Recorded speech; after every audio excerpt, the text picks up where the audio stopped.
I mean, a little bit Yeah. too. Yeah. I don't know. Already, just to let y'all know, I just now hit that live button. But Okay, look, Tom. the curtain went up. Yeah. Yeah. So look, I also think that with Giannis, right now, the team has since Giannis has been there, the team has kind of bent over backwards and gave him everything he wanted. And so, they don't want to continuously, make him look like make them look like the bad cop. You got to take some responsibility and some accountability for what's going on with that team too. You know, the trades, the different coaches and stuff like that. So I think they want Giannis to take some of that Yeah, that's fair. That's fair. When you're the face of the franchise, you're the franchise player. And they gave him some leeway because he got him that championship. And I understand that, you know what I mean? You get some leeway to have that, you know what I mean, call a few shots here and there. But when them things don't work out, like you say, you gotta get called to the carpet for it. You know what I mean? Yeah. You gotta get called to the carpet for it. That's part of what happened with Jeannie Buss and LeBron James. They was like, take some of that heat. We draft your son. You know what I mean? And we got your guys. What's the coach? JJ Redick. We brought JJ Redick in. Well, even before that, when they got I don't know if that was more so LeBron's call though, when they brought Anthony Davis in. And things like, man, now look, speaking of him, now the Wizards had already shut him down for the year, right? Yeah. They didn't shut him down for the year. And that really makes that trade for Luka with Dallas look even worse. Yeah. It really does, man. It really does, man. Because you trade Anthony Davis it was there just a year. And then they trade him. You know what I'm saying? So you trade your franchise player away for Anthony Davis and then only keep him a year, man. That really makes that whole that super trade was not that super for Dallas. Right. Clayton, what's up, bro? What's up, Clayton? John? What's going on, Jack? What's up, fellas? All right. Tom, what's up? Welcome to the chat, Tom. I think that they had to really hit a home run with that move. That was a big gamble to let Luka go, bring in a guy who chronically injured. You know what I mean? But now they still came out on top. Cause that dude Cooper Flag is out his mind, Jack. Yeah. He out his mind. Yeah. So, and I think that's them rebuilding. I mean, they saying it now. They saying like, you know what I mean? We rebuilding around this guy. He's our future. And, and I wouldn't be surprised once Kyrie get back healthy, they probably might try to move off of Kyrie too. Yeah, they try to move off Kyrie too. They can't stay on the court no matter how good they are. And then I think they want to start this rebuilding thing, you know what I'm saying, from the ground up. And you know what I'm saying, move Kyrie for some draft picks or even some expiring contracts or younger players, things like that. Yeah, because they're not winning anything. You know what I'm saying? So and they had what the dude Cooper Flag had. He got like 4 games in a row where he scored over 30 points. Yeah, he was balling. Yeah, he was rolling. He was rolling. Yeah, he rolling, definitely on the roll. And I think that speaks, you know what I mean, to it. Like, all right, we got this young guy here, man. Let him go. Let him go, man. You know what I'm saying? Don't hold him up. Let him go. Yeah. Let me see what Tom say. First of all, the NBA, Adam Silver is putting players where he want to trade Luka AD. If you don't, you know what? I think and to add to what Tom's saying, right, as far as putting players where you want to put them, that's why I think like next year is going to be LeBron James, like his farewell tour with they put who just went there, James Harden. Then you got Donovan Mitchell's already there. Why everyone is holding Dallas ownership accountable for that trade, man? It seems like they you know what I mean? The GM, he got killed for it. They stand, my man saying, oh man, it's the commissioner. Some people saying, oh, it was LeBron doing. Why the Dallas? Listen, man, the general manager works for the franchise. There's no way. You know what I mean? He can make that, what's the name, without the owner signing off on it. It seems like they get a pass in all of this. That's true, but that's your job to fall on that sword. Yeah. You know what I mean? If I pay you all that money. Yeah, because he got fired. So he did. You know what I mean? He did fall on the sword because he got fired and everything. And I want to take it all the way back to Jerry Krause with the Chicago dynasty. He gets killed for that, but Jerry Reinsdorf, no one say anything about him. You know what I'm saying? No one say anything about him. Man, no way Krause can do that without Jerry Reinsdorf saying, "Hey, this is what I want done." Like you say, like you be the fall guy. This your job. You gotta take the hit. But you know what I mean? Jerry Krause, you know what I mean, took that hit all the way till he died, and Reinsdorf, and he still owns them. Don't he still own the Chicago Bulls? I think Jerry Reinsdorf. Yeah, the White Sox and the Bulls. Yep, the White Sox too. You're right, Click. How old is this guy? I don't know. He up there now. Yeah, he up there. Yeah. He up there. He gotta be up there. Yeah. Krause passed away, right? Yeah, he passed away. Yeah. And his wife, his wife, they was honoring him or something. And they booed him. Yeah, at Chicago. Yeah, they booed. Yeah. And I say, Ron, man, like you say, Krause, that's your job. You take the hit, but nothing gets done like that unless the owner wants it done. Reinsdorf turns 90. 90 this year.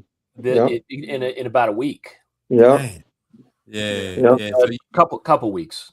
Yeah. So I knew he was up there and stuff, but I was just going back to that Luka trade, man, where the Dallas ownership, and I know their owners, they're like new. They not been in the league. They haven't been around as long because remember they just took over the majority of Mark Cuban and stuff like that. So they relatively new owners, but they seem to get a class in all this, man. And so Tom bring up a good point. He said, look at Minnesota Vikings.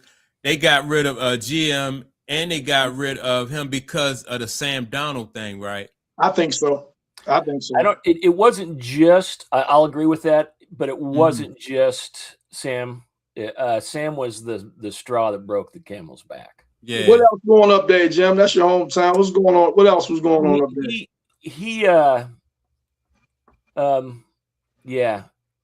He thought he was the smartest man in the room during drafts, and he failed on a couple of he had some misses. There was it was a couple years ago. It was the 2022 draft. That draft class was just hot garbage. Well, let me ask y'all this. Yeah. It's because this is part of what Tom said in his statement too, right? If Sam Darnold is not sitting in the Super Bowl right now, do he get fired? Yeah, he got fired before they even reached the Super Bowl, didn't he? No, he got fired this week. Yeah. Or just this week? Yeah, they just fired him. Yeah. Probably not. That was the straw. Like Jim said, that broke the camel's back. Yeah. He was like, God damn it. I still, man, to this day, man, maybe you guys maybe have a different take on it. I still don't understand why they drafted J.J. McCarthy. I still don't understand it. I don't either. Yeah, I still don't understand why. And then national champion. That's the only thing I could think. National champion. Yeah. Let me see what. Let me see before you even talk about the All-Star game. Let me see, Uncle Clayton, but I don't have a World All-Star. He got nothing to say about no All-Star game, bro. Tom always coming for me. I don't even want to talk about that. That ain't even worth mentioning if you ask me, man. That All-Star game is, man, that ain't even worth mentioning. But is LeBron playing in the All-Star game? Yeah, he got voted in. Yeah, I don't know. He on squad. I don't know. I think he got voted in. Okay. Yeah, I didn't think it was like when he didn't play last year. I thought they was gonna hold it against him this year and say, okay, you just can't attend when you want to attend, but so they. Oh, he's saying he got the world against the NBA All-Stars. That's what he's saying, Tom. I think that's how the format is this year. Yeah, that's what he's saying. He's saying before we talk about it, he got the world. He's going with the world against the All-Stars. He think the world going to beat the American All-Stars. It's not East versus West, no, like that.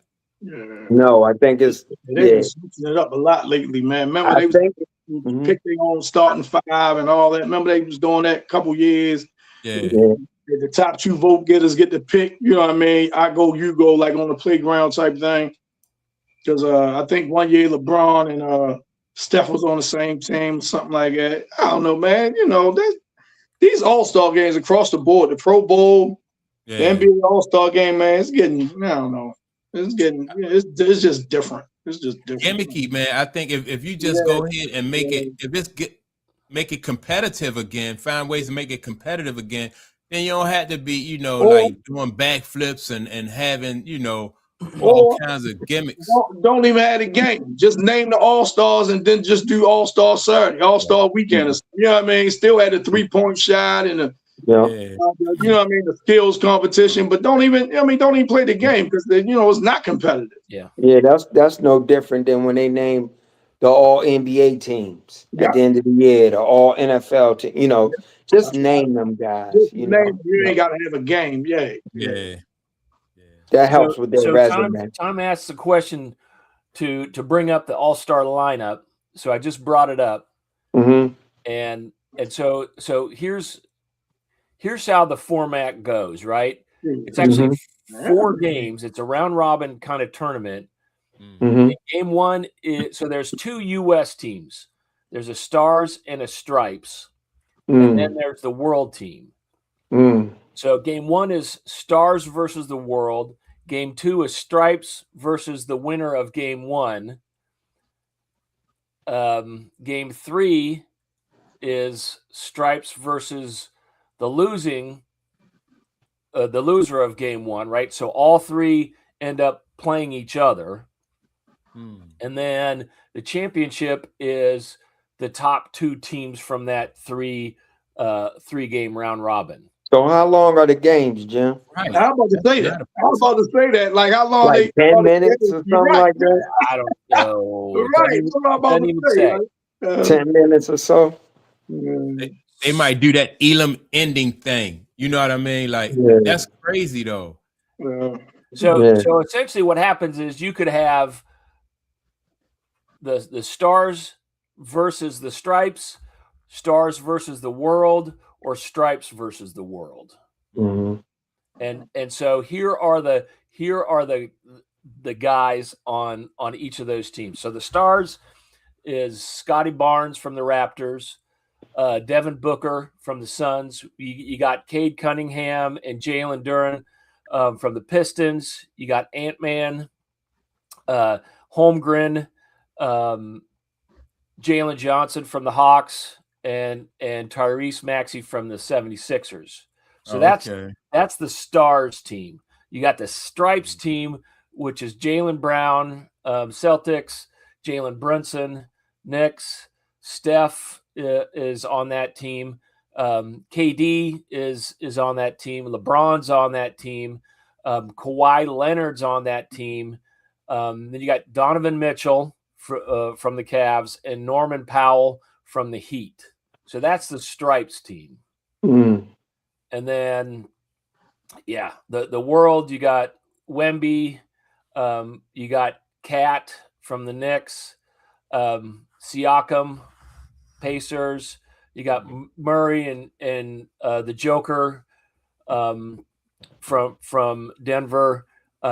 You got SGA, Luka, Ajija from the Blazers, and you got Giannis. So that's the World team. Pretty damn good World team. Yeah. I just think, man, if you make the game competitive, you don't have to have all these different squads. And like Clayton said, I want to know how long the game is. That's a lot of basketball.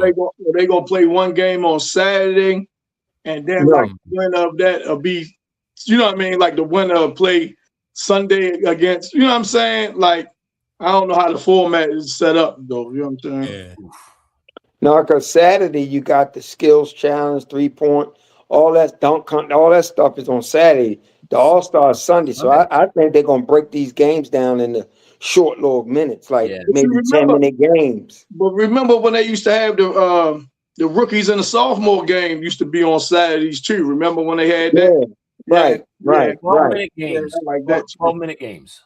Yeah. 12-minute games? Yeah. Yeah, that sounds about right. 12-minute game. How many of? 4? 4. That's what it said. 4. Yeah. You're guaranteed 2 games. Okay. Yeah, they making this thing too complicated. Oh, it's a mess. Yeah, you need a schedule. I'm just saying, it's too much going on, man. Just if you want to do the World versus the NBA All-Star, just 2 teams, let them play, or you know what I mean? Just It's crazy, man. Yeah, I think because it's not competitive, and I guess that's probably why they trying to make it more competitive when you do the World against I don't know, foreign-born basketball players against the American-born basketball players and all that stuff. I just like East-West, man. Yeah, I like the East-West too. You know, that's what we were brought up on. You know what I mean? Yeah. Just make it competitive like that, man. That's just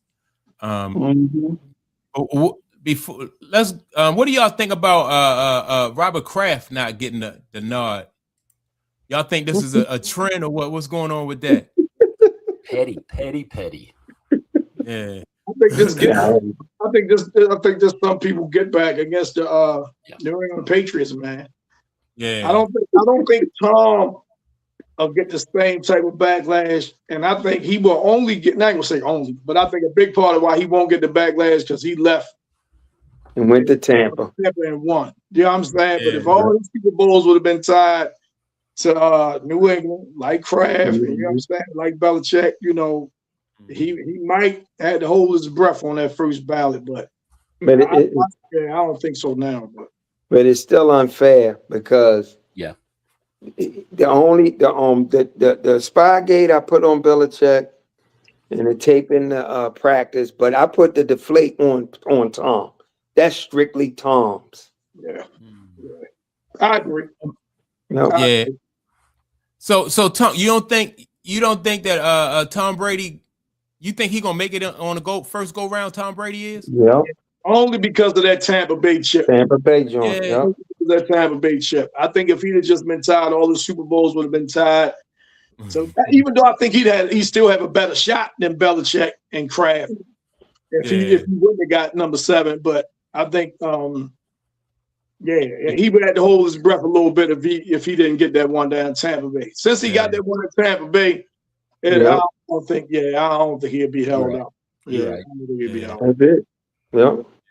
I'm anxious to see, if they're gonna hold him up though. But I thought when they punished them, at that time, I thought that would be enough, you know what I mean, for them to just, now it's water under the bridge, so to say. But man, them cats, you know what I mean, them people, they human, man. They hold grudges. You know what I mean? You know how Belichick was with the media. You got some people who don't like that. You know what I mean? Then on top of that, taping of other teams' practices and things like that. And I forgot the guy that be on that show I always watch. He used to be the receiver for Green Bay. And he said, man, him being a player, he wouldn't hold that against New England. If New England beat them in the Super Bowl, he wouldn't hold that like, oh man, they only beat us because of they take the practice. He said being a player and being a competitor, he was still looking at it like, man, we should have beat them, or you know what I'm saying, or we could have beat them. You know what I mean? Yeah. Yeah, the job is to line up and beat the man in front of you. And that's just what he said. Regardless what the scheme is. Yep, that's just what he said too. You know what I mean? I got to go out there and execute and do my job. You know what I'm saying? I don't care if they know what's coming or not.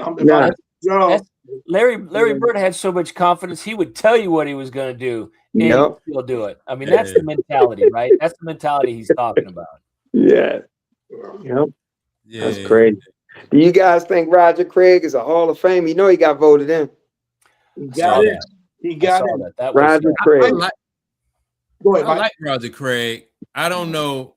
I mean, I don't have a problem with him getting in because when he was playing, you know, I really wasn't, you know, following him like that when he was with the 49ers. He was a good running back though. So you know, I don't know. I think it's tough. Like you say, I ain't got no problem him getting in. I wouldn't have a problem if he wouldn't have, right? But I think because you look at a lot of today's black backs, they are the dual threats, right? And you go back to him and Marcus Allen, you look at them like, man, they're the grandfather of that dual purpose back. Yeah. You know he was the first running back to do that thousand receiving. And there's only three running backs. There's only three running backs in the history of the league to rush for 10,000 yards and have 5,000 yards receiving. It's only three running backs to ever do that, and that's Marcus Allen, Marshall Faulk, and this one spin y'all. Now this might spin y'all. The last one is Tiki Barber. No, I knew that. Yeah, Tiki Barber. You brought that up before, Tom. But that's a weird stat that they the only three to do that, man. That's weird, man. I'd have thought Thurman Thomas would have been on that list. You know what I'm saying? I'd have thought who else used to catch the ball a lot out the backfield? And they caught the ball a lot out the backfield. Not as much. Yeah, but he caught it a lot. Not as much. I wouldn't look at Emmett as a dual threat though. Walter Payton, he caught the ball a lot out the backfield. Yeah, but not as much. Like Damon Tomlinson, you know what I'm saying? The Damon Tomlinson, I thought he was. It's only those three, man. So yeah, that's. Oh no! My man that left Baltimore went to Kansas City. Priest Holmes. Yeah. Was my man. But he never had 1,000-yard receiving. He never did. No. He ain't never. Yeah, he never did. With Kansas City, he didn't. Priest was that dude. Boy. Priest was that dude. I'm telling you. Yeah, that dude. I like them. I like them coming out of Texas. Yeah. That too. Jamal Charles came out of Texas too. Yeah, Jamal Charles came out of Texas too. Yeah. Priest Holmes was my guy, man. Priest Holmes. He was nasty with it, man. Yeah, but he only had maybe like a 4-year run though. Yeah, it was short. It was real short. I like this question and this statement by Tom, right? He said, I don't believe Roger Craig is a Hall of Famer. Terrell Davis played 5 years. Do you think that Roger Craig is better than Terrell Davis or Gale Sayers, right? I don't know about Gale Sayers. Terrell played 8. Terrell Davis played 8 years. Yeah, Terrell Davis played 8 years. But no, I don't think he's better than him. I don't think he's better than Terrell Davis or Gale Sayers. Hell no. I don't think so. Roger Craig. Yeah, I give a lot of Roger Craig's stats to that system he was in. Yeah. You know, with San Francisco, you had Taylor, you had Rice. Who's the guy? Clark. You had Montana. All that stuff opening up, and Roger gonna get his number. Now, don't get me wrong, quality back, great running back, but I can't give him that Hall of Fame thing. They was loaded. Yes. You know what I mean? San Fran was loaded. But that was a different era, right? Where you could hold on to your players, you know what I mean? Yeah. So it was different, but we can't hold it against him, I guess. But he in there. It just seemed like, man, this the problem I got with that NFL Hall of Fame. Well, I got a couple issues with it. Where only a certain amount of players can go in each year. Mm-hmm. I don't like that part. I don't like that part, man. Because if you don't, it seems like if you don't get in on your first year, you get pushed to the back of the line, so to speak. Because other people are coming down the pipe. You know what I'm saying? And if it's every year, you know what I mean, we're only gonna let in 5, or we're only gonna let in 6. Just like Torrey Holt. That's a guy that, man, I thought should have been in, you know what I mean, by now. He deserved, in my opinion. But it seems like he keep getting pushed back because every year people come up And then if them 5 or 6 players, and and they all together, it's like I think what they do, like 4 players and a coach and a contributor or something like that. How they do. And they had that one year, I think that was 2 years ago, when they let everybody in, but that was like an anniversary year or something. They let like 3 people in or something like that. But mainly they're only letting like 4 or 5 people in a year, man. And I think people get lost and they get, like I said, get pushed to the end of the line because of it. Was Torrey Holt ever on the ballot? Yeah. But he never made what you call it, Clayton. He never made like Jim and Mike, help me out. Like if you don't go in, because they say what's the name that happened to them this year? That happened to Terrell Suggs and Yonder this year. So they automatically they didn't go in this year, so next year they automatically be a finalist or something like that. Yeah, but that still don't mean next year they get in. You know what I'm saying? That still don't mean next year they get in. And, yeah, it is weird, man.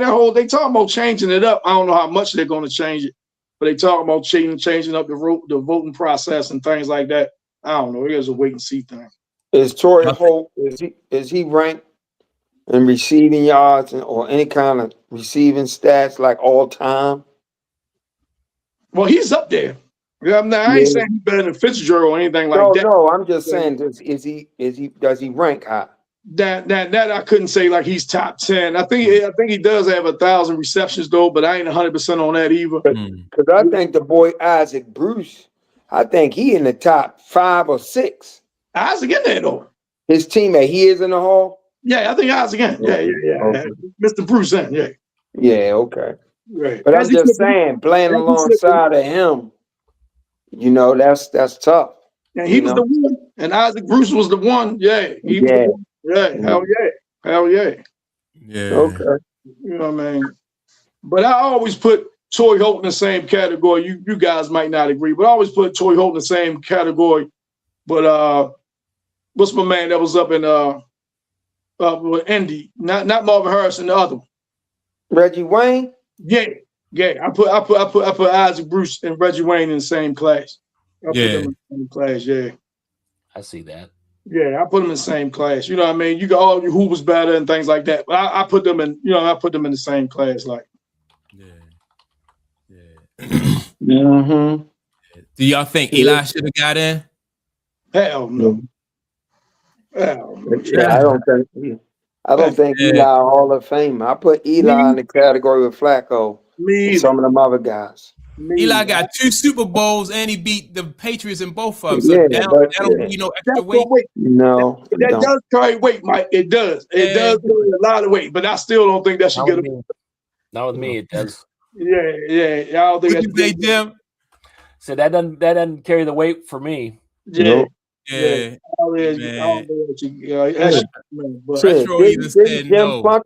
Didn't Jim Plunkett win 2 Super Bowls? Yep. Yeah. That sounds right. Hey, you know what I mean? Jim I know I like him. I'm just saying that don't really make you elite and all that. It's like, come on now. You would. I mean, like a blind test. Quarterback won 2 Super Bowls. You would think, hey, he should. You know what I'm saying? But Eli had. I think he led the league in interceptions maybe like 3 or 4 times and stuff like that. Yeah. I don't think Eli is a Hall of Fame. But you know what? It's funny. I think he might get in because he beat. And somebody was making this point. He beat Belichick and Brady. He beat that machine. On top of that, them having them cheating allegations and things like that. So they not only they beat him, he beat them when they probably was cheating against him too. Yeah, but that first Super Bowl, I give that to the defensive coordinator. What's his name? That's in Kansas City now. Steve Spagnuolo. He won didn't he get player? He won MVP in both of those wins, though, right? Yeah, but that's bogus. Like, I mean, if you look at what happened in that first Super Bowl, they was pressuring Tom all goddamn game. That's what they said. They said that defensive line should have got MVP in that Super Bowl. Yeah, that D-line should have got it. Yeah. Absolutely, man. You talking about Randy Moss? They give Randy Moss. Tom threw for 50-some touchdowns. Man, they was It's so explosive. They shut was that undefeated shit down. until he did what he did to him. Yeah, they shut that shit down. Now the second Super Bowl, I'm gonna give Eli some credit. He threw that. He had this 3rd and long pass, and he threw that bitch up the sideline, and he put that thing only where his receiver could get it and two-tone. But that Tyree, what's his name? Tyrese. Oh man, I saw that. Yeah, man. That first pass, Clayton, that was in the first Super Bowl. What? That was Mario Manningham down the sideline. Yeah, I thought it was the second one. Yeah, man. That was on the money, boy. Yeah. That was on the money. He put that thing right there. Yeah. But when I first saw it, I said he out of bounds. When I first saw it, I said he out of bounds. Yeah, man. Yeah. But that dude held that ball. You got to give him all the credit for that catch. David Tyree. That's his name. David Tyree. Yeah. David Tyree. Yep. So, I mean, I hear him. I mean, yeah, Eli, I wouldn't be surprised they put him in, but he's no Hall of Famer to me. I was about to say that too, Clayton. I think he probably will eventually get in. But you look at his contemporaries, you look at Big Ben, you look at Phillip Rivers, they better than him. Yes. Even though Phillip Rivers didn't win the Super Bowl, you know what I'm saying? Yeah, better than him, you know what I mean? So no. I mean, they put Terry Bradshaw in the Hall of Fame, and they put him in because of the Super Bowl wins. His stats, his body work wasn't anything spectacular, but everyone back then, yeah, you know, he called the plays. Bradshaw called the plays back then. He had the offense. Yeah, Terry Bradshaw called all his plays. He had like an offensive coordinator saying, "This is what we gonna run." No, Terry Bradshaw. That's my guy, Terry Bradshaw, though, man. That's why Chuck Noll used to get mad at, you know, some of the rip they had. Chuck Noll be like, "Man, we're gonna run the ball, man." Terry like, "No, we throwing this." Like, no. And Terry could spin it, man. That dude had a catch, man. Terry Terry wasn't that. He wasn't all that to me. I mean, 4 Super Bowls, but he wasn't all that to me either. You know, I appreciate what he's done, and I ain't mad that he's in the Hall of Fame. Right. But I think people look back on Terry and think, man, that was the dude. And I'm like, in my opinion, he was good, but I don't put him up there on the Mount Rushmore. Now, I'm gonna tell y'all who I feel that about, even though he was a hell of a talent. Joe Namath. I don't think Joe Namath is a Hall of Famer, right? Now, if you talk about stats, he got 50 more interceptions than touchdowns. I ain't see enough of him. Right. You know what I'm saying? But we're just going off his stats. I ain't seen. And then, you know, he won that Super Bowl for the Jets when they came over and beat the Colts and things like that. Yeah. You know what I'm saying? But I think if you're looking at a stat, you know, I'm like, man, how Joe Namath getting that, man? He got 50 more. But, you know, the different game, man, you know, they don't hold that against them like they do quarterbacks nowadays. You know what I'm saying? Hey, Mike, ask Retro what she mean by that. She said the Scarecrow, you know, from the Wizard of Oz. I know, but why she say Eli reminds her of that? That's funny. I think he looked like the Scarecrow too. The you guy think so? his nose and he looked like the Scarecrow a little bit to me too. From the Wizard of Oz. That's funny. It's crazy. Yeah. Like the old original one. Yeah, the from the black and white joint. Yeah. What was Judy? Is that Judy Garland? Judy Garland. Yeah, Judy Garland. Yeah. Okay, yeah.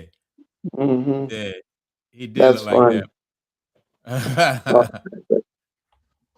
If I only had a brain. Shit.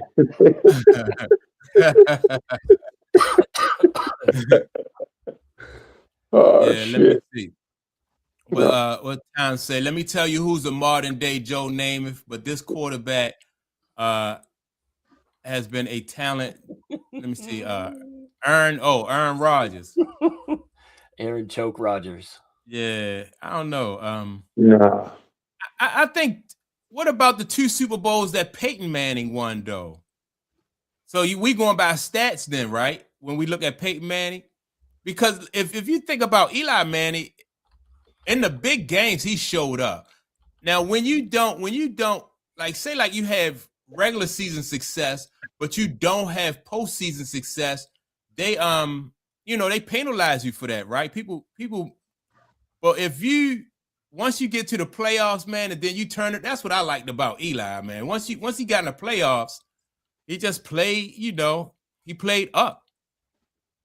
And that's when the defense was tough. But see, Peyton Manning got MVPs. And stats. Yeah, he got MVPs. Yeah. So, with Tom Brady. Tom Brady got 3. Peyton got 5. Yeah. So does he have 5? Yeah. So and Brady got 3. So Peyton, he ain't chopped liver, and far from it. You know what I'm saying? No, he definitely not chopped liver. But I'm saying both of those, for everything he did, all his accolades and everything he put in, he ended up with the same amount of Super Bowls as his little brother, right? Yeah, too. Yeah, but he had to every year he had to go up against the New England machine to get to that, right? And he got one. Right.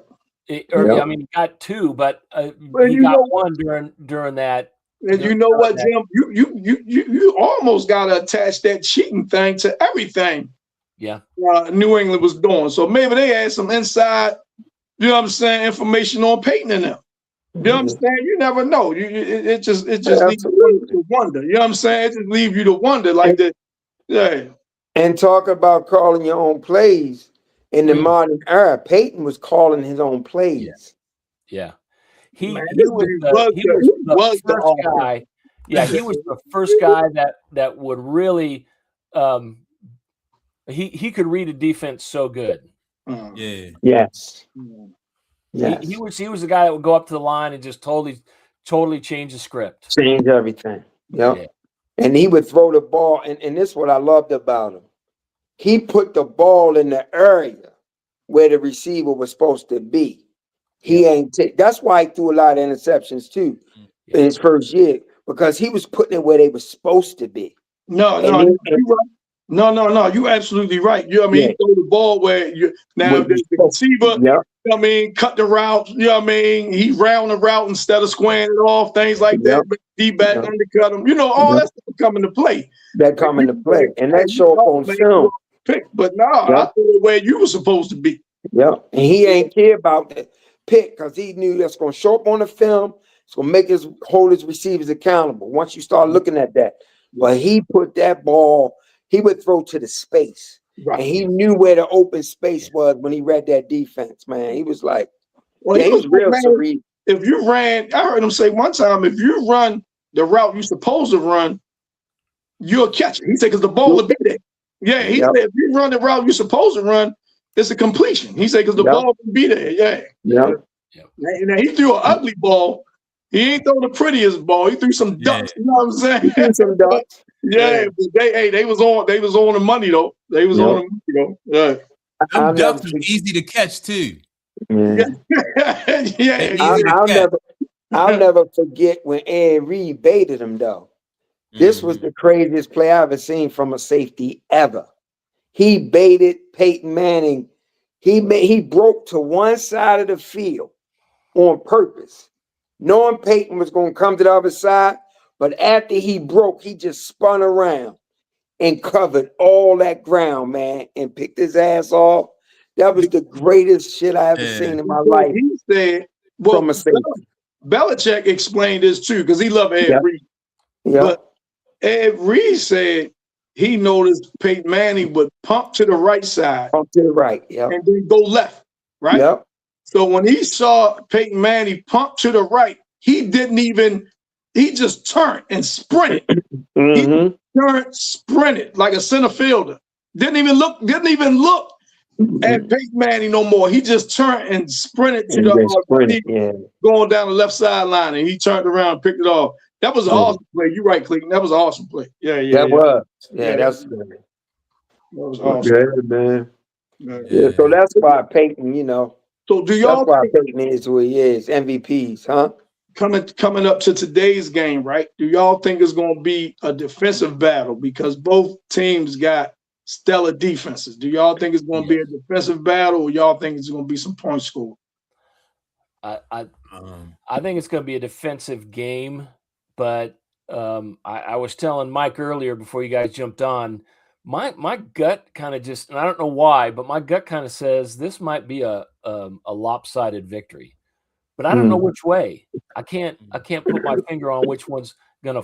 I think one team's gonna crack, but I could see both of them doing it. And it might be a 3-point game, and I might be wrong, but that's just kind of how I'm feeling going into the game. Yeah, I know Mike Rabel. I know they got that defense.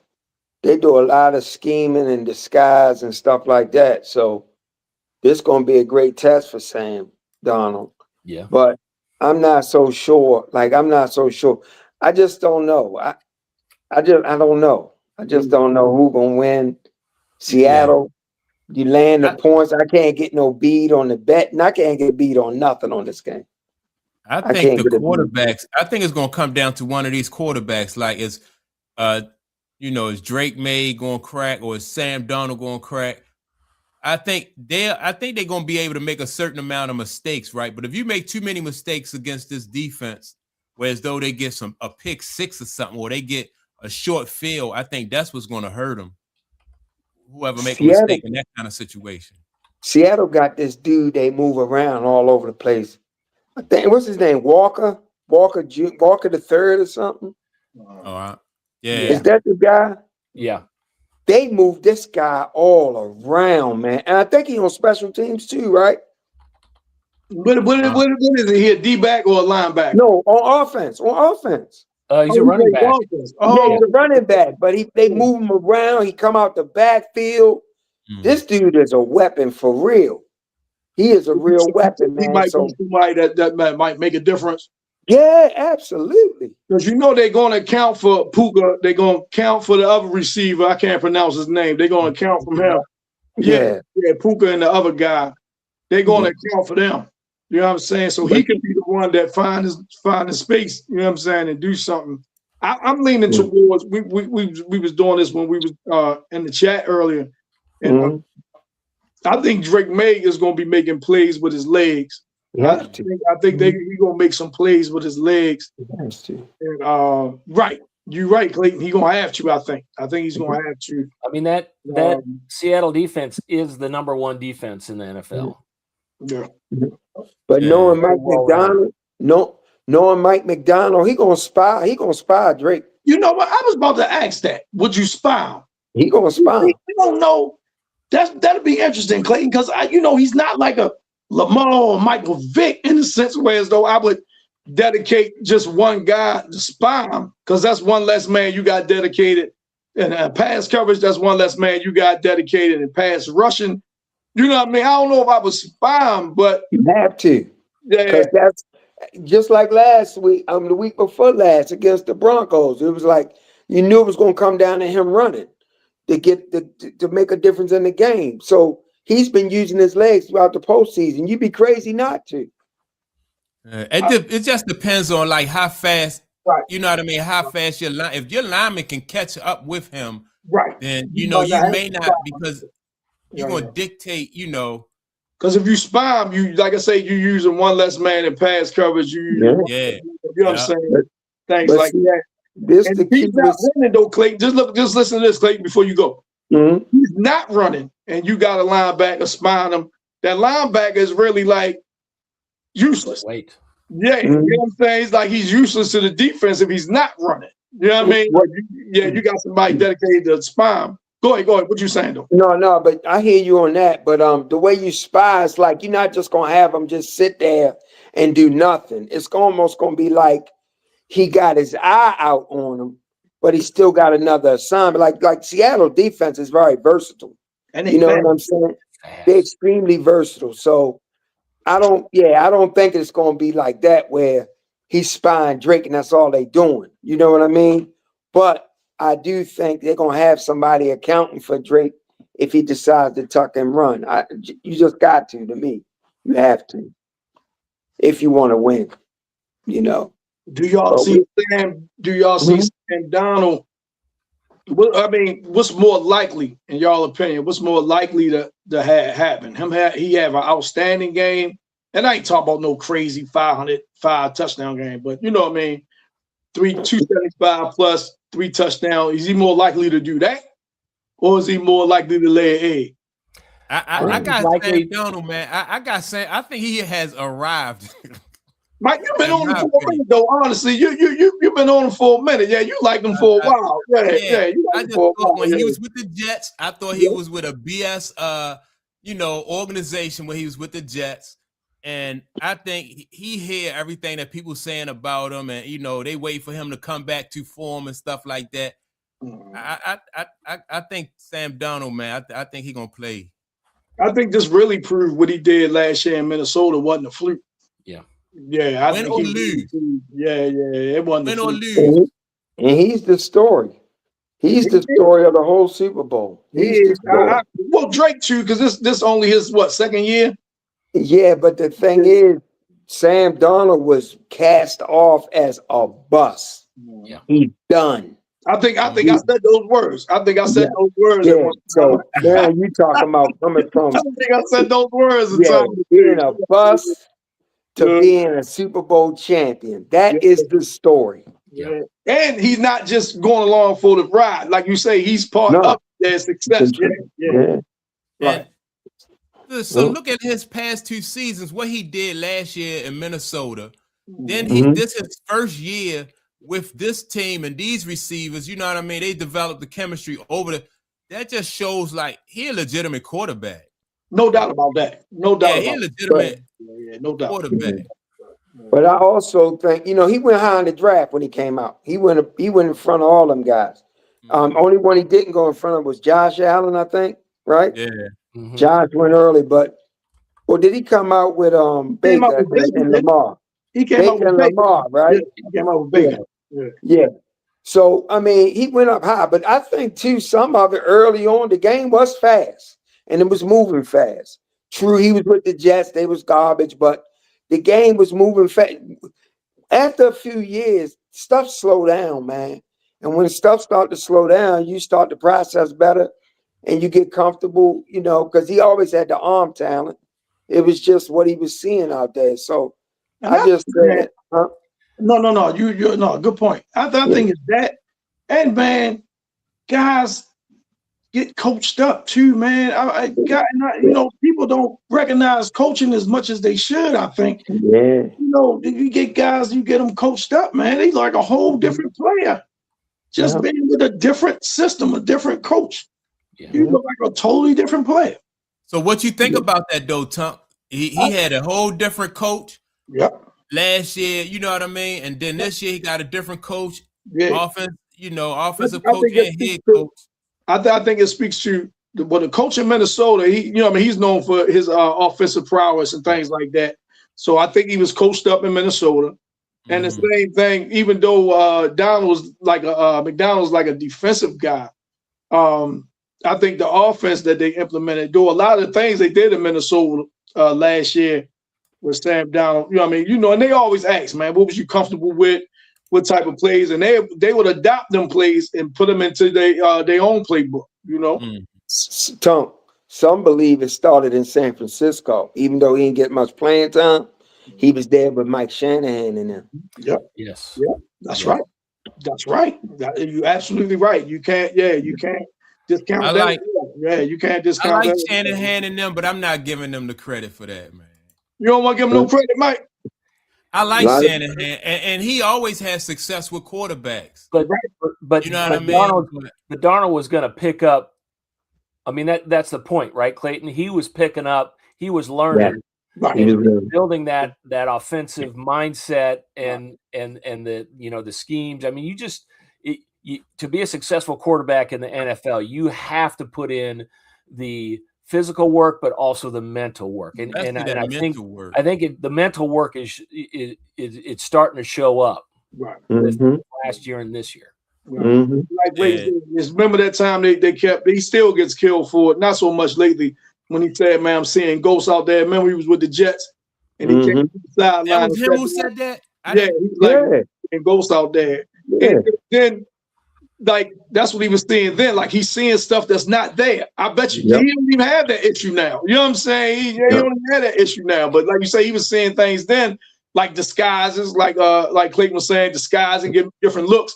He was saying stuff that really wasn't there. So I bet you he understands it more. Like you say, his process and the check down stuff, going through his progression, things like that. That's just, you know, come with being out there, experience. You know what I mean? Yeah. And now he's got for the last 3 seasons, he's been working with some offensive weapons that he didn't have in New York or Carolina. Or Carolina, yeah. I forgot about North Carolina, yeah. He didn't even stay there long. He stayed there a season, I think. Yeah. Him and Baker were both there. Him and Baker was both there together. Yeah, that's right. Yeah, him and Baker was there together. You know what? You're right, because Allen wasn't taken above Sam. It was Baker. Baker was number 1. Baker was number 1. Baker was number 1 pick. And Sam was number 3, and Allen was number 4? Or I think 7 or something like that. He was further down. Yep. I'll say this: if he don't play well in the Super Bowl, I don't think it's fair for the media to bring back all that bullshit about him. Because to me, he played great. You know, he played well this year, and I think he's exercised those things that was in his head. Yeah. So he don't. To me, he don't have to win this for that narrative to be different. In my opinion, I agree. Just play solid. I think if he had a bad game, you know what I mean, few turnovers, you know what I mean, 2-3 turnovers, I think it might come back. But if he plays solid and they play solid even with an interception. I think he throws an interception, but I still think he's going to play solid. Yeah. Because I think that defense will cancel out certain mistakes that he might make. Right. You know, so yeah. That's the benefit of having a defense like that. They get you the ball back. Yeah, they get you the ball. Got some margin for error. You know what I mean? Right. That's right. Watch New England on first down. New England is a big game hunter, right? They led the league in completion percentage with explosive plays, but a lot of those explosive plays came on first down. So look for them to come out on first down and go hunting. I wish more teams would play that way. Yeah, I wish more teams would, man. First play, let's go. You know what I'm saying? Instead of like, man, we're gonna hand it off, get a little 2-yard gain. Yeah. Man, look, man, we trying to win this game. You know what I mean? From the first play. Yeah, I wish more teams would be aggressive like that. But like you say, some teams don't have the personnel. Yeah. You know what I'm saying? To be, like you say, big game hunters, I guess. You know?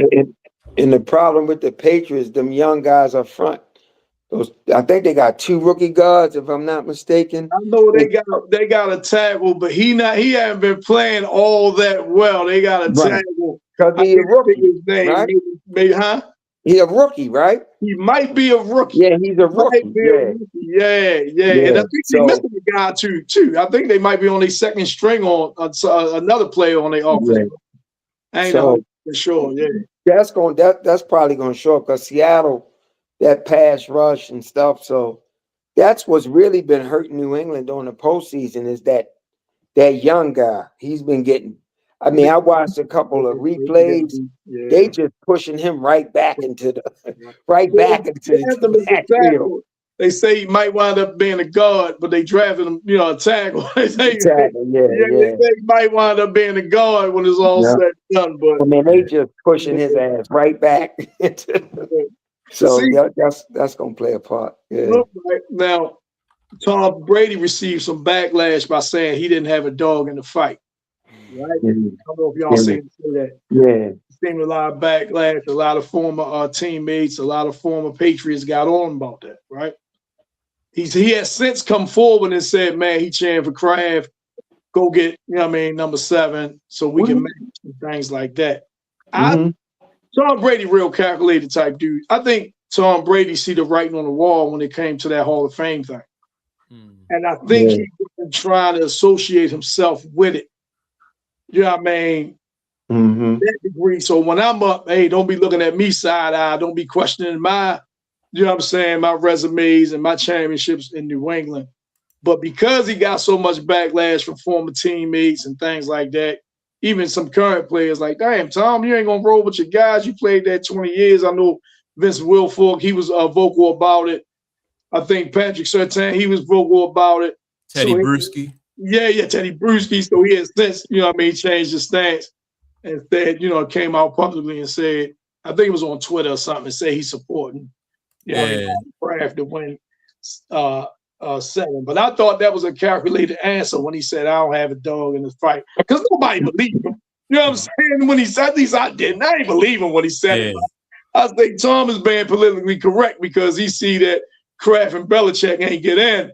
So he might want to sidestep that smoke. You know what I'm saying? Because he going to be up not too long. You know what I'm saying? What you think, Mike? What you think? I kind of believe.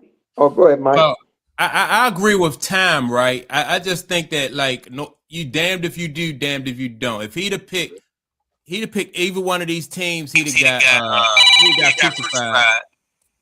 And if he walking down the middle of the street, he got, he got hit. So he, like Tom said, anything he do gonna be an issue.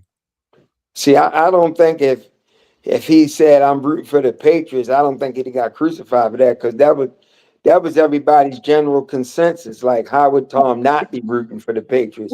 But I kind of believed it. I kind of believed him when he said he don't have a dog in the fight, because a part of me, I feel like he still has some resentment for them shipping him off to Tampa. Yep. He really didn't want to leave, but the owner, Kraft, let that be a Belichick's decision. He held it up for as long as he could. Now, Kraft didn't let him trade him when he had Garoppolo. He stuck with Tom. Yep. But at some point, since Belichick was the GM and everything, he's building a team. Kraft is not a football guy. He got sent off. I forgot all about that. A part of me. He did step in the first time and stop. Yeah, he saved him the first time, but then at the end, it was like, they shipped him off. They was done with him. Yep. And I know Tom probably, I believed him when he said he ain't got a dog in the fight. I think that was the politically correct answer, to say that, as opposed to saying, I'm not rooting for the Patriots, or I'm going to pick Seattle. And another part of me is kind of like, he's got a legacy there. And you got this young guy already stepping in, second year. He'll be the youngest guy ever to win a Super Bowl. Things like that. So I'm Tom Brady human now. Now, you know what I'm saying? So I don't know, man. I kind of believed him. No, you make good points. You make good points. What you thought, Jim? Did you believe him when he said? I mean, I think, I think so. He's yeah. Yeah, let me see. Tom said, and let me tell you why I know it's BS, because if he would have picked the Patriots, so you rooting against let me see, Kubiak, they would have made a big thing about that, right? Yeah, I just think they about to hire him. Oh, I got you. Yeah, because the Raiders about to hire Clint Kubiak. So that's, I guess, if you come out and say I'm cheering for New England, you cheering against the coach you about to hire. I got you. Yeah. You can say that. Say that. Yeah. But I just don't think that's enough. It was bogus. I thought, you know what I'm saying? He just ain't want to look like he was, you know what I'm saying? What about, how do I know Dallas ain't never, Dallas hadn't been in the Super Bowl since Troy Aikman been up in the booth, though. But Troy Aikman don't seem to really pick sides either, though. You know what I mean? Not like Michael Irvin. Like Michael Irvin, and Emmitt Smith. You think if you think the Cowboys was in the Super Bowl, think Troy Aikman would say he ain't got a dog in the race? No. Exactly. I don't know. I mean, it's hypothetical. We could, right. We could argue that, but we don't know. You know what I mean? We don't know. But I don't got too much saying. He still loves Jerry Jones, man, and you know what I'm saying? I wouldn't see him. I would see Jimmy Johnson saying, I ain't got a dog in the race before Troy. Yeah, I would see Jimmy Johnson saying that before Troy. Yeah. I think Troy is just, his personality is pretty chill, right? So I mean, him saying for a Super Bowl, I can see him saying, "Yeah, I'd like to see them win," but not being as homer as Irving. Right. Because Irvin's the homer, and I'm good with that. I mean, but that's just not that's just not Troy's personality. And Mike like that with the Hurricanes. He like that with the Cowboys. You know what I'm saying? I don't know what he played for in high school. We probably like that with them too. Yeah. You know what I'm saying? Hey, thanks for tuning in, Retro. Enjoy your Sunday. Oh, she gone. Retro, have a good one. Yeah. Oh man. 16 in Ohio. That's cool. I think. What is it here? Man, they having a heat wave compared to Yeah, we this morning when I went out, it was only like 9 degrees, 8 degrees. Yeah, y'all having a heat wave over there. They got 16 having a heat wave. I think she said it was minus 16. Yeah. She said minus 16. Oh yeah, that's bitter cold. Oh, that yeah, that's bitter. different. Yeah, that's bitter. Jim, what's y'all temperature up there? Jim, what's y'all temperature up there? Today the high is going to be 62. No. Wow. Yeah. No. Now I think tomorrow the high is going to be like 70. Wow. What? Yeah, y'all got a heat wave for real. Yeah, crazy. Yeah, y'all heat wave for real. Yeah, they legit. All right, before we get out of here, because I only got like an hour today, right? But Tom want to know, so fellas, answer this question. If the Patriots are AFC in the AFC Championship game and the Raiders are are going to ask Tom Brady, who is he rooting for? I mean, the media will for sure that they're going to be all over it, but does he answer the question? Mm-hmm. I think he would. He'll say the Raiders. Absolutely. That's the team that he owns. Yeah. You know what I mean? Part owner. You know what I mean? That's the team he's affiliated with right now. The team he's trying to rebuild. The team he's trying to shape into a champion. That's right. Yeah. Go ahead. My fault. Go ahead. You go ahead, Mike. I forgot. I was just going to read this statement, but go ahead and say what you were saying. I'm just saying I don't think that's the same comparison in terms of asking them with the Super Bowl Seahawks and the Patriots as opposed to the Raiders, and that's not the same. No, that's different. Yeah. Let me see. Tom said, "Thank you, thank you." He's going to say the Raiders. He's part of that, Raider Nation now, right? Is Troy Aikman a minority owner with the Cowboys? He's not minority owner. No. Yeah. So, did y'all watch the Pro Bowl though? I ain't even watched the Pro Bowl. I didn't. I heard Shador threw a lot of interceptions in the flag game. I know he threw. I know he threw one. Yeah. It was like a pick 6 too. But what's the name? Ain't catch it though. Jamal Chase dropped it. But yeah, the dude, it was like a tip ball, and he ran it back and did a flip. He did a flip into the end zone, I think. I was never gonna watch that. Yeah, man, I forgot all about it. See, we was just talking about that.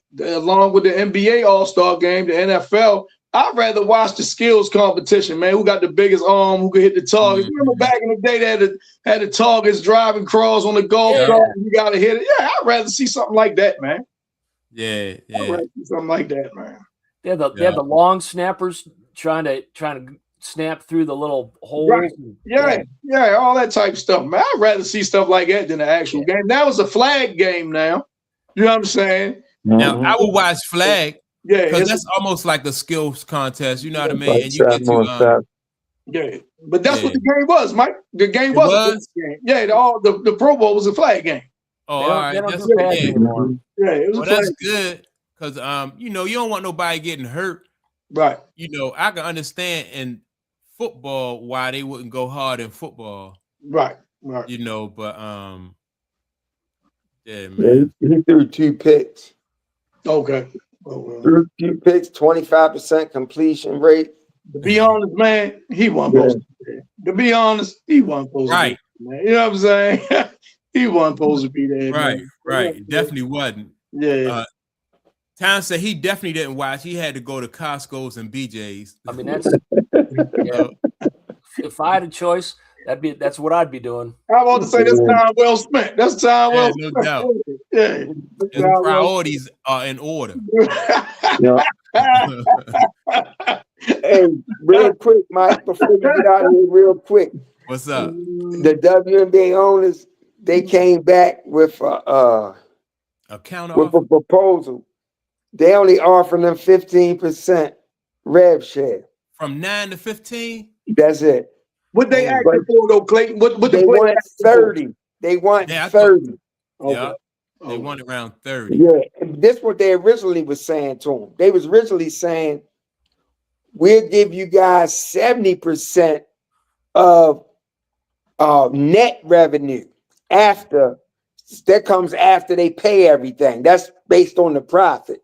Yeah. You know what I'm saying? But then everybody said they ain't making no profit. So was that the okie doke? Because it ain't gonna be nothing really left? Yeah. Or are they really making some type of price? The media contracts are gonna put them in the black. I thought that's what I'd be thinking. Yeah. But they were saying that they need to pay all those expenses, the private flights, all this stuff. They didn't give them a cut. So they came in at half of what they want. Yeah. So it's gonna be interesting, man. Last year CBA. This is the last year of the current CBA. The year they don't have it expired. Yeah. Oh, it already expired. Yeah. Okay. Yeah. Okay. Yeah, so if they don't get a deal done, I think them owners gonna force them girls to make a decision. They're gonna force them girls to strike. You either strike or you sign. Are they? Now let me ask you this though. Hold up, Mike. I'm sorry. All right. Are they convicted enough to strike? That's what they saying. Okay. Well, let me ask y'all: if they strike, you only got 135 jobs you got to fill. Like, is that something they got to consider too? I think they should consider it because I don't think all the players are going to strike. I think some. Yeah, I heard some girls who say, they're afraid they're gonna lose their position. You a first year player? Absolutely. So I got some crossing that line. And then you got kids coming out of college, stuff like that. I remember the NFL, they put out on the field replacement players. So to me, it's something they should consider, me personally. Yeah, they got to consider that. You think like the NBA, like, man, we'll move on without you. Yes. Yeah. Only way you safe is if you somebody like the top, one of the top 10 players in the league or something like that, but everybody else. I think it'd be interesting to see what Caitlin do. Because I'm not she's in a tough position because part of me says she'll want to play and she'll cross the picket line. But then another part of me say she want to be loyal to the union. But it's gonna be interesting. Clayton. I think her status is too big for her to cross. Yeah. You know what I'm saying? I think she would have to go to the majority because the amount of weight that she carried.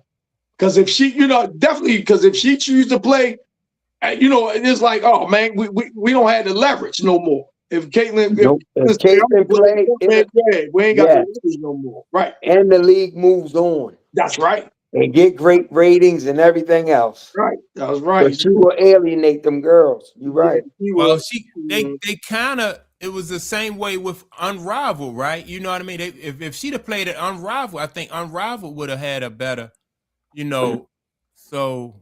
She moves the needle. There's no question about it. She moves the needle. It ain't no matter what Reggie Miller say. She moves the needle. Yeah, that was thought crazy. About that Pritchard. That was crazy, man. That was like Peyton Pritchard. I don't think Reggie meant no harm, but that was crazy. He did either. It was just a poor comparison, man. That was crazy. Clayton and Tump. Reggie Miller been around. His sister is one of the best basketball players who ever played. Yep. Yes. Y'all giving this man too much credit if he don't know the difference between Peyton Pritchard and Caitlin Clark. No. I like Peyton Pritchard too. But still, you think he took a deliberate shot? Did you think it was like a deliberate shot, or just he banged that girl square in her stomach? Yeah, he backtracked though. He backtracked. Yeah. He backtracked toward the end. It was like she the best. I don't know. He had to fix it, Jim. They'd be killing him, man. He had to fix it. He knew. They still dragging him though, but yeah, they are. Yeah, they are. That was weird, man. That was weird. And Cheryl Miller even likes she likes Caitlin.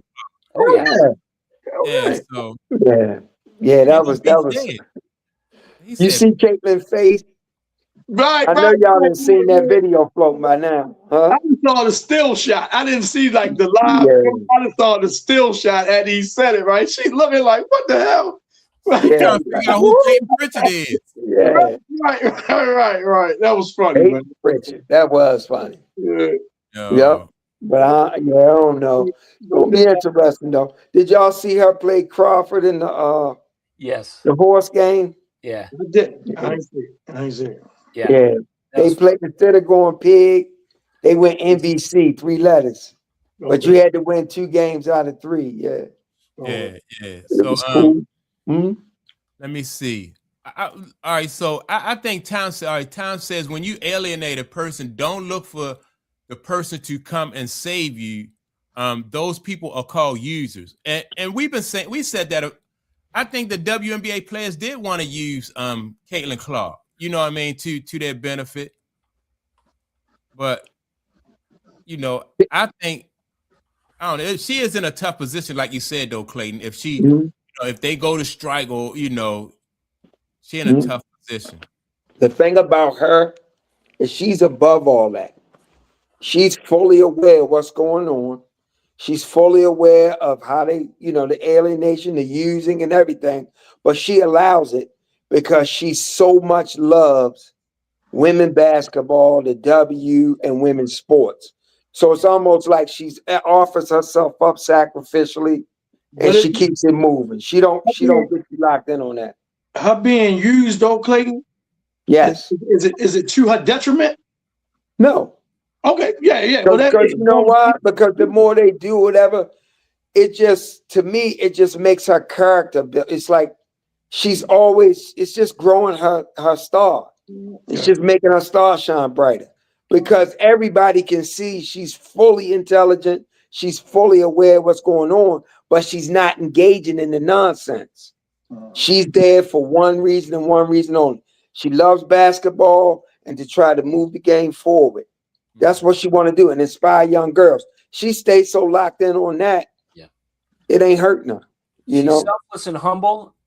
And she does it with the most confidence. Yeah. Yep.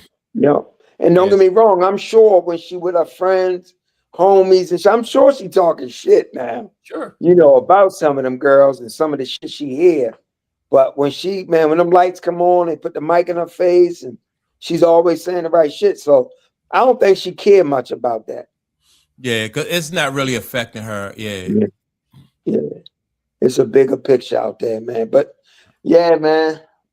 Yeah, I just thought that was interesting. Before we leave, man, y'all give me y'all pick. Who y'all got tonight? Who wants to go first? You talking, Jim? Yeah, go ahead, Jim. All right, so here's my thinking, and stay with me. I'll try to make this quick, but I'm going with the Seahawks, and here's why. I like Sam Darnold, obviously, great Viking last year. He's had a great year, but his grandfather was a guy on his mom's side. His mom's dad was a guy who was played basketball at USC and he was on the 1954. They went to the Final Four. So after his basketball career is over, he decides he's going to switch to volleyball, and he makes the 1964 Olympic volleyball team.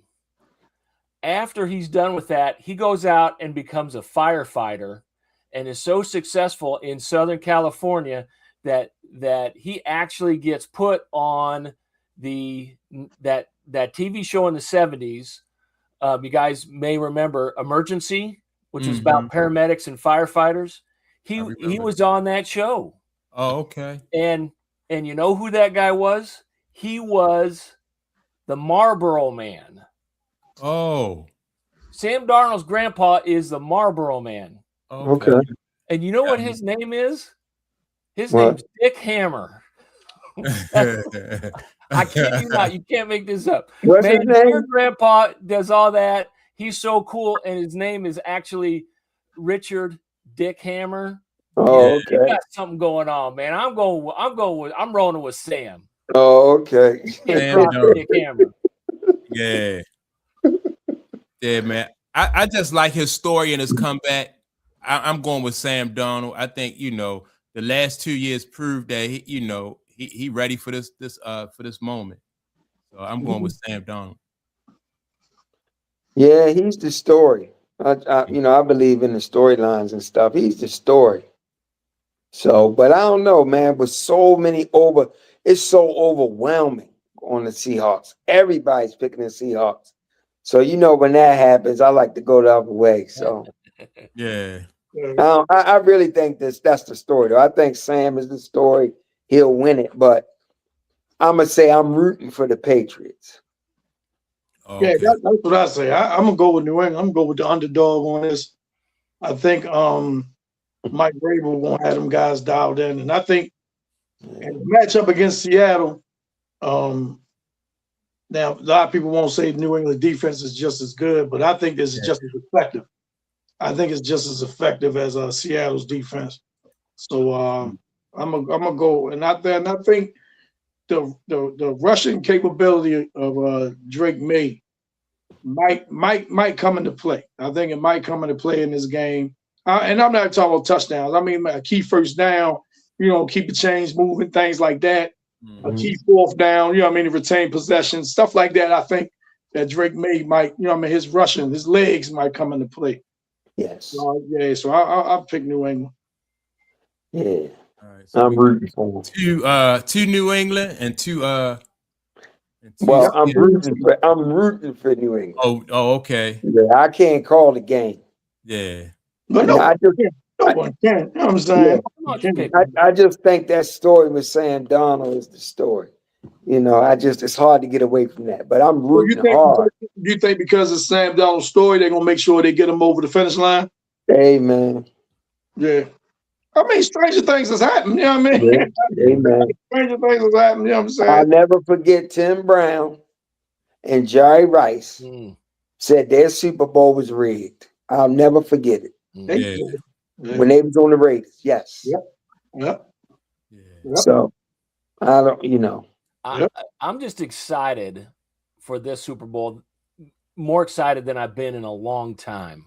Mainly because it's even though it is the Patriots, it's a completely different set of different team. It's a rebuilt team. It's not the same old retreads. We're not seeing the same Eagles. We're not seeing the same Chiefs. We're not seeing the same 49ers. We're not seeing this. It's not the same Patriots other than the owner, right? So that's what excites me about this. Yeah, it do seem like a different team. And Seattle too. But you got to Seattle too. That whole different. It ain't running. It ain't the Legion of Boom. Yeah, so they whole thing has changed too. But you got to insert Josh McDaniels, and you got to insert Mike Vrabel because both of them are from that. Yeah. But it just it feels new enough of a Patriots team not to be retread. Yeah, it's new. I'm just saying, it's still that same dynasty.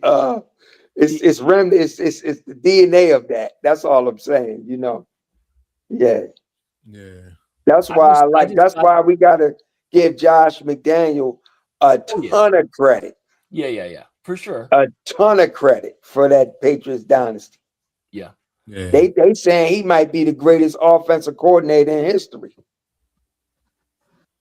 Yeah.